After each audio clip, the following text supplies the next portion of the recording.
Ay babam, ay babam, ay babam, ay babam. Baba gel gel, baba gel gör, bayaz düştü başıma. Zehir girdi yüreğime, aşıma, aşıma. Sen bu dünyadan ayrıldın köştün, ben kaldım torpak başıma.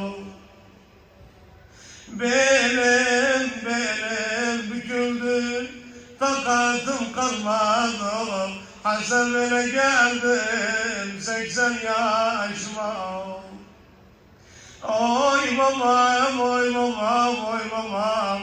Oy babam, oy babam, oy babam, oy babam. Baba Allah yıkam aleme söylenem. Hem dostuma hem düşman hem yoldaşıma. Ben gurbette sen öldü görmedim. Niye vasiyet etmedi kardeşime? Her yatanda ay babam, her yatanda sana dua ederim. Allah sen oradan çıkarsın karşıma. Ay babam, ay babam, ay babam. Zor günlerde aziz yaşattı bizi. Karşımıza koydu